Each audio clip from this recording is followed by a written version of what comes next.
Bismillahirrahmanirrahim. Assalamu alaikum, dear students. Hope you all well. Lecture for grade 8, subject chemistry, chapter number 2, lecture number 13, and here is Mrs. Saira Jamal. Today I am going to talk about the carbon dating. What is carbon dating? Carbon 14, which is the isotope of carbon. It is used to estimate the age of carbon containing compounds. Carbon containing compounds are called organic compounds. Carbon containing compounds circulate between the oceans and living organisms at a rate very much faster than they decay. When living organisms are alive, they are taking carbon 14 with a very faster rate. As a result, the concentration of carbon 14 in all living things keep on increasing. Due to the greater intake or the faster intake of carbon 14 by the living organisms, the concentration of carbon 14 in all living things keep on increasing. But what happened after death? After death, organisms no longer pick up carbon 14. By comparing the activity of a sample of skull or jaw bones with the activity of living tissues, we can estimate how long it has been since the organism died, and this process of estimating the age of that dead organism or that object, this process is called dating. And as we are using carbon 14 for this purpose, so it is also called carbon dating. You can see in this image there is a corn plant. Corn plant absorbs carbon during photosynthesis, and carbon in the form of carbon dioxide is utilized by the plants to prepare their food, and that process is called photosynthesis. Then turkey, a bird, it consumes carbon when it eats the corn. Carbon is absorbed into all its tissues, including its bones. So after eating the turkey, what will happen? The turkey will consume carbon 14, and that carbon 14 will add in the body of the turkey. But when the turkey is butchered and one of its leg bones is fashioned into a bone oil, fashioned into a bone oil means that the bones of turkey are used to make needles of it or nails of it or these sharp edges object from it. It is called bone oil. As soon as the turkey dies, the carbon it absorbed during its lifetime begins to decay at a known rate. The rate of decay of the carbon 14 is very slow. Intake is very rapid process, but the decay of that carbon 14 from the bone is very slow process. So releasing radioactive carbon 14 from all its tissues, including the bone oil. You can see the arrow releasing of carbon 14 by the bone oil. Then archaeologists find turkey bone oil during excavation, during digging. They found suppose they find that bone oil, and then they take it to the laboratory, radioactive carbon laboratory measures how much, and over there they will measure how much carbon 14 is left in the bone oil to determine when the turkey died. So from the percentage of carbon 14, either it is 50%, or it is 25%, or 12.5%, or whatever the percentage is of the carbon 14 in that object or in that dead body. So from that, the scientists, they can identify the or they can estimate the age of that dead body or that object. Next topic is about the shells and subshells. What are shells? Shells, a circular path around the nucleus in which the electron revolves, is called a shell. And you have learned it in Bohr atomic model that each shell has fixed energy, so each shell is also called energy level. Each shell is represented by small n, and the values are started from 1 till infinity. It means the first shell is called 1, the second 2, and the third 3, so on and so forth. There is no zero shell. Okay.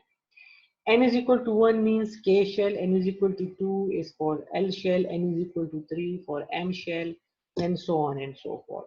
The maximum number of electrons in a shell is 2n square. It means that the number of electrons accommodated by each shell we can find out by using this formula.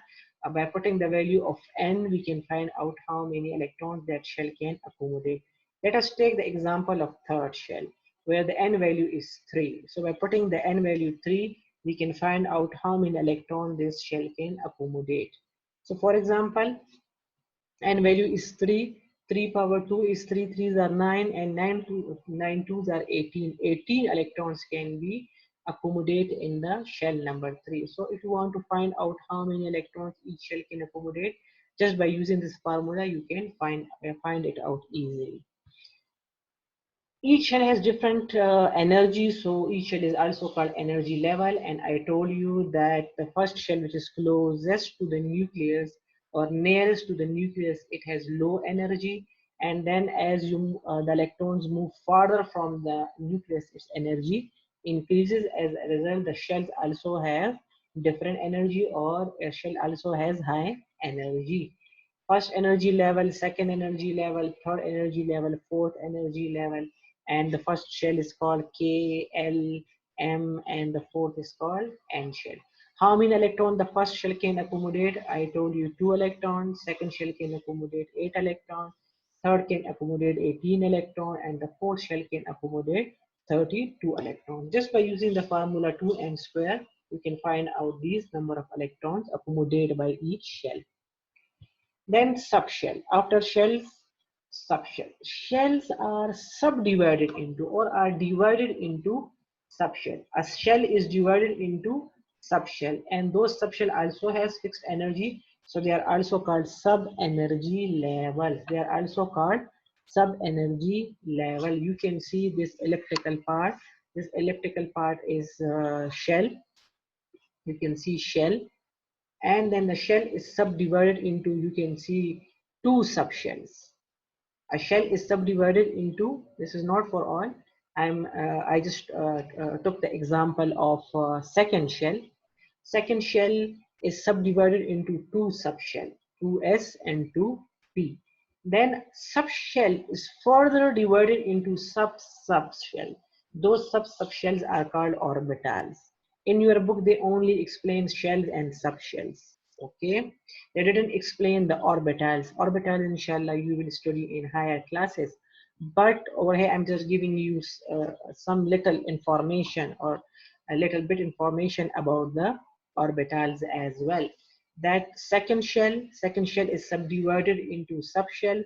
Subshells are then further subdivided into orbitals, or they are also called subshell, or also called orbitals. Okay, shell divided into subshell, and subshell divided into subshell, which are also called orbitals.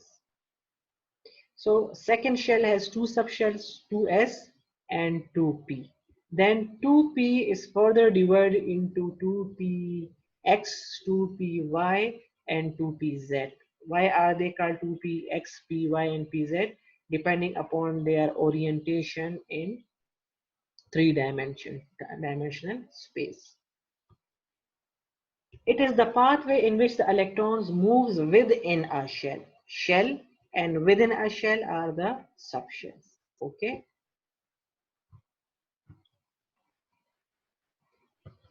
There are four types of subshells: S, P, D, and F. There are four types of subshells: S, P, D, and F. S stands for spherical, P stands for principal, D for diffused, and F for fundamental. These names are on the basis of their spectrums, but they stands for these words or these names. Each shell is composed of different number of subshells. Each shell is composed of different number of subshells. For example, shell number 1, n is equal to 1, which is shell number 1, called K shell. It has only one subshell. it has only one subshell, and that is 1s. Second shell has two subshells. Those two subshells are 2s and 2p. First shell, so you will write shell number. This one is the shell number. So while writing the subshell, first we have to write the shell number. Okay, shell number is 1, and then which subshell is there? S. For second shell, shell numbers are 2, 2. Subshell S and subshell P, they are present in second shell, 2s and 2p. Third shell has three subshells. They are 3s, 3p, 3d. S, P, D, three subshells are present in third shell, but as it is shell number 3, so the shell number you have to mention first. So before S, we have to write 3s, 3p, 3d. This 3 show that this 3 show that these are the subshell of third shell. Shell number 4, it has 4 subshells. Must mention 4, 4s, 4p, 4d, and 4f. These are the subshells which are present in fourth shell. Subshell can accommodate, the S subshell can accommodate 2 electrons, P subshell can accommodate 6 electrons, D subshell can accommodate 10 electrons, and F subshell can accommodate 14 electrons. Each shell can accommodate different number of or different numbers of electrons, and you have to learn these numbers because they are very important to learn these numbers. These numbers will help you in understanding the electronic configuration. Then, as I told you that the first shell has only one subshell, S. Second shell has two subshell, S and P. Third shell has three subshell, S, P, and D. Fourth shell has four subshells, S, P, D, and F. First shell has only one subshell. Second shell has two subshells. Third shell has three subshells. Fourth shell has four subshells. Okay. First shell is called K shell. Second is called L shell. Then M and N. N is equal to 1 first shell. N is equal to 2 second shell. Third shell and fourth shell. Shells are consider them like colony. Shells are like colony. Okay, each shell is like a colony, and each colony has houses, and each houses has then room. This is just a key to learn or to have concept about the shell, subshell, and orbitals. Okay, so just consider a shell like a colony. Each colony have then houses. Houses are subshells, and each house has then rooms. So rooms are like the orbitals. Now, shell number, if we take the how colonies may be 1, 2, 3 means shell number 1, 2, 3, or any shell, that is colony. Subshells are houses. Houses are 4 types: S, P, D, and F. Then I told you rooms. S subshell or this house has only one room. S subshell has only one subshell, or I told you also called orbital. P has three subshells or three orbitals. Those three orbitals are 2px. Suppose if we take second shell, so second shell has 2px, 2py, and 2pz. If it is for third shell, then 3px, 3py, 3pz. Okay. Then the D subshell or this D house, it has 5 rooms, 1, 2, 3, 4, 5, and these are the specific names for these orbitals, and inshallah you will learn in higher classes. F subshell or this house, F house has how many rooms? It has 7 rooms, or it has 7 subshells or 7 orbitals. 1, 2, 3, 4, 5, 6, 7. Got it? Shells are like colonies. Colony number 1, colony number 2, colony number 3. Colony number 1 has how many houses or subshells? Only one. Colony number 2 have how many houses? Two houses. Colony number 3 has how many houses? Three houses. Colony number 4 has how many houses? Four houses. Now how many rooms each house has then? So I told you that S has only one room, and here again S has only one room, but P has three rooms. S has one room, P has three rooms, and D has five rooms. One room, three room, five room, and F has seven rooms.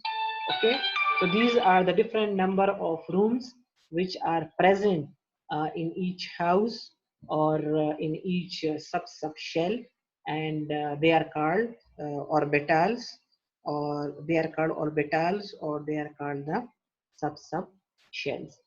Increasing energy order of these shells, the lowest energy is 1s, then 2s has greater energy than 1s, then 2p has more energy than 2p, then 3s. So from left to right, the order of energy increases.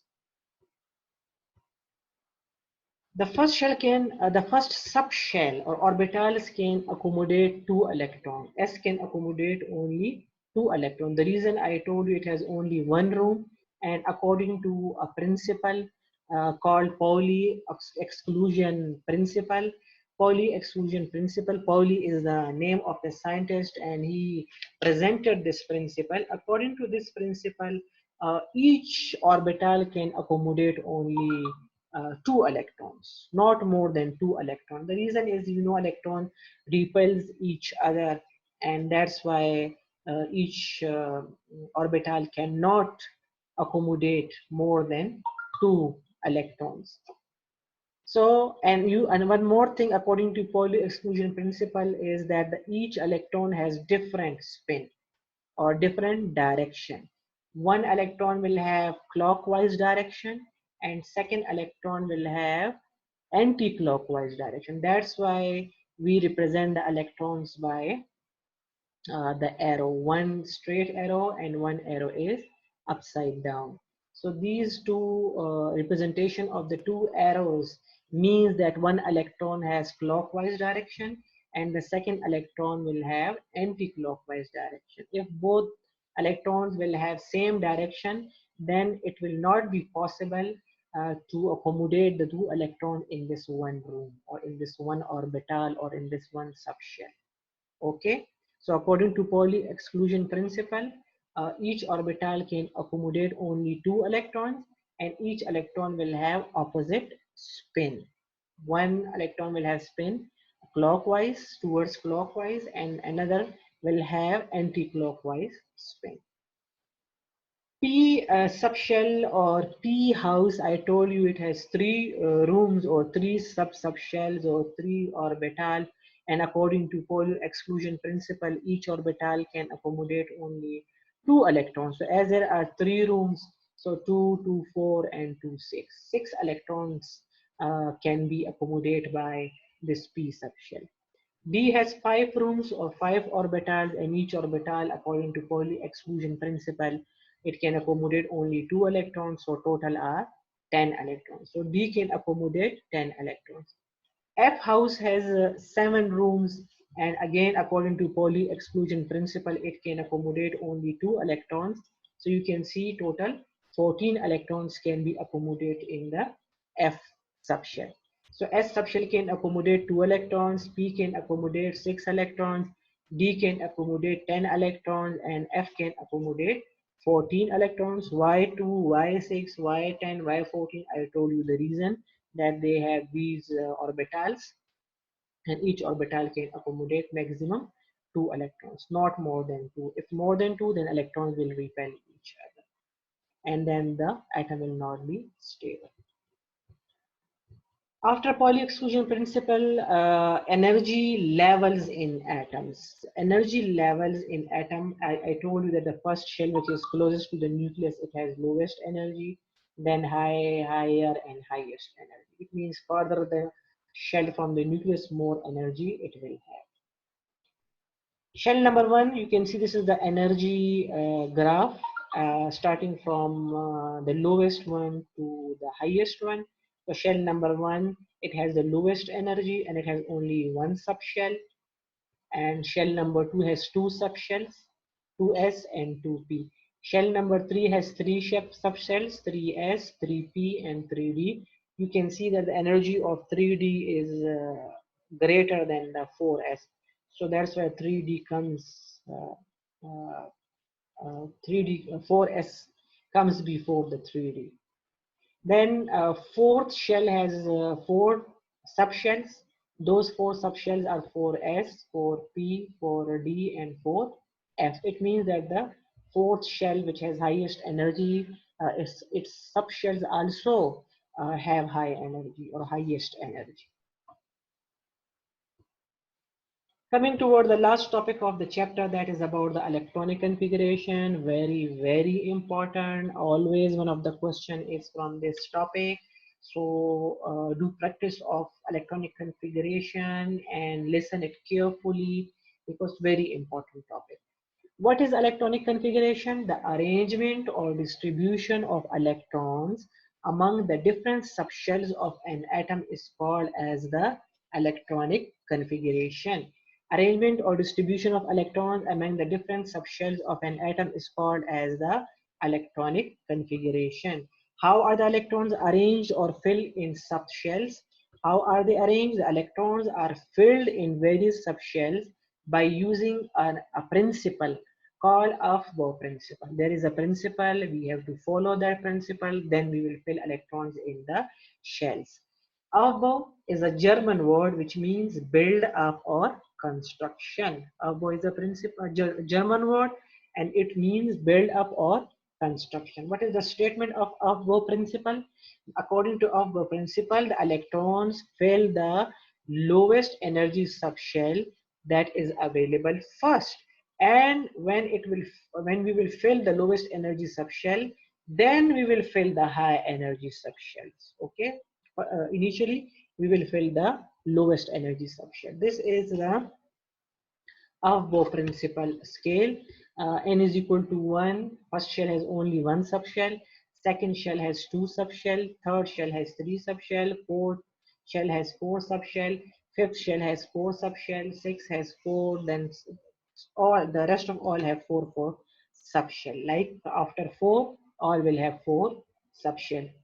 S, P, D, and F. So electron will first go to the 1s because it is the lowest energy subshell. After 1s, electron will then fill the 2s. After 2s, electron will then fill the 2p orbital or subshell. Then after 2p, it will go to 3s, then 3p. Just follow the arrows, okay? Follow the arrows. Arrows will help you in the next subshell. After 1s, 2s. After 2s is 2p. After 2p, 3s. After 3s, 3p, 4s, then 3d, 4p, 5s, then 4d, and 5p. So by following this Aufbau principle, we can fill the electrons in different subshells. Also, this is another form of the same Aufbau principle.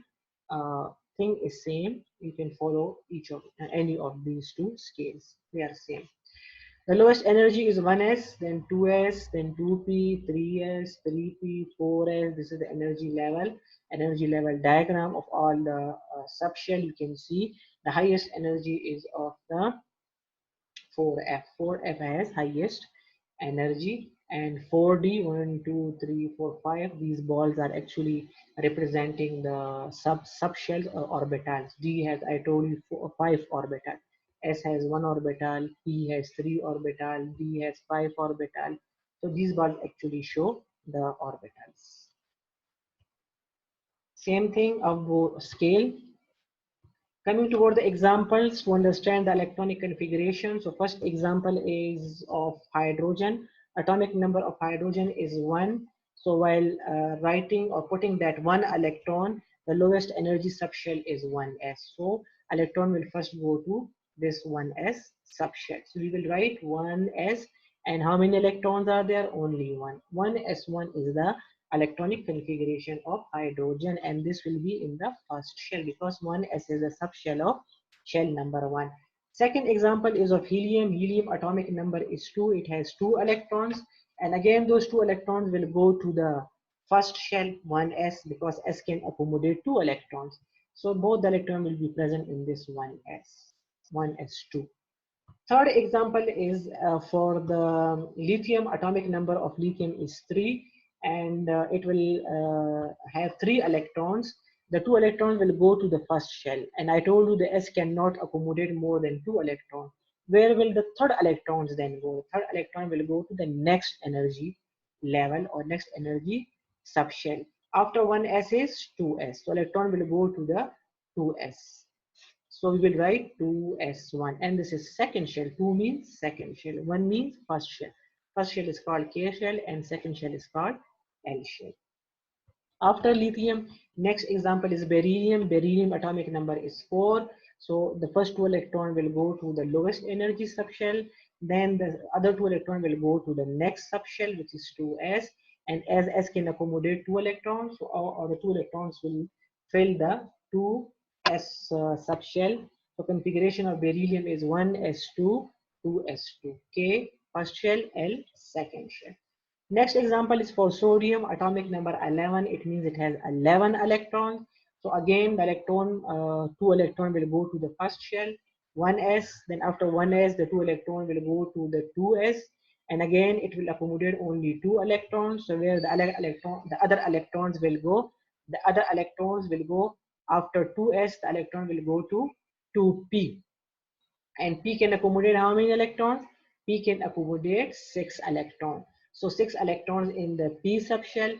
After p, then how many electrons are these? 6, 7, 8, 9, 10. 1 electron is left. So where that 1 electron will go? After 1s, after 1s is 2s, after 2s is 2p, after 2p is 3s. It means the electron will go to the 3s subshell. So 3s1. Total electrons are, how many electrons are now? 6, 7, 8, 9, 10, 11 electrons are there. So this is the electronic configuration of sodium. Next electronic configuration is of magnesium. Magnesium atomic number is 12. It has 12 electrons. So 2 electrons in 1s, 2 electrons in 2s. Then 6 electrons in 2p. How many are these? 10. And how many are left? 2 are left. Those 2 electrons will go to the 3s2. So 1s2, 2s2, 2p6, 3s2 is the electronic configuration of magnesium. Chlorine atomic number is 17. So again 1s2, 2s2, then 2p6, then 3s2. How many are these now? 6, 7, 8, 9, 10, 11, 12. 12. 12, 17 minus 12, 5 electrons are left. So where those 5 electrons will go after 3s. After 3s, the 5 electrons will go to the 3p. So 3p5. These are total 17 electrons. 5, 6, 7, 7 and 7 and 6. 7 and 6 are 13, 14, 15, 16, 17 electrons. Then let's take a bigger number, iron atomic number 26. So again, electron will first go to 1s2, then 2s2, 2p6, then 3s2, 3p6. After 3p6, then 4s2. After 4s2, electron will go to the 3d. How many are left? 6 electrons are left, and those 6 electrons will go to the 3d. So 3d6. These are the total 26 electrons of iron.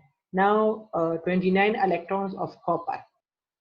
Till 4s2 are 26, and 9 electrons are left. So those 9 electrons, in case of the 3d6 for 26, 3 electrons are extra. So those extra electrons will again go to 3d9 because d can accommodate 10 electrons. So 9 electrons can be accommodated by this 3d subshell. So this is the electronic configuration of the iron and copper.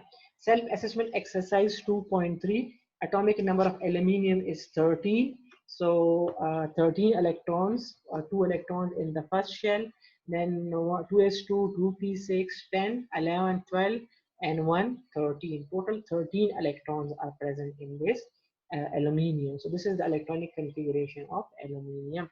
After aluminium is silicon. Silicon atomic number is 14. So you can see 14 electrons. Only 13 and 14 difference is here. 3p has 1 electron and here 3p has 2 electrons. The rest of configuration is same. Then 15, 3p2, then 3p3, 3p4, 3p5, 3p6. Only one electron difference is there. The rest of electronic configuration in all these cases are same. So 12, 11, 12, 13, 14, 15, 16, 17, 18, all has same configuration. Only difference is in this outermost subshell, 3p3, 3p4, 3p5, and 3p6. Self-assessment exercise 2.4, carbon atomic number 6. So it has 6 electrons, 2 electrons in the first shell, the first shell or the subshell, then 2s2, 2p44, then this is 2p2, sorry, not 2p4, because 2 to 4, 5, 6, then 6 electrons. Chlorine, I told you configuration, but the only difference is they ask about that, write the electronic configuration of the isotopes of these elements. Isotopes have same atomic number, so both chlorine will have same electronic configuration. Atomic number 17, atomic number 17 means they have same number of electrons, so will have same configuration, 1s2, 2s2, 2p6, 3s2, 3p5. Same 1s2, 2s2, 2p6, 3s2, 3p5. So isotope, as they ask about, write electronic configuration of the following isotope. So you must mention here that isotopes have same atomic number and hence they have same number of electrons. So their electronic configuration will also be same. Hope you understand this lecture. Very important topic, the factors of the electronic configuration. Thank you.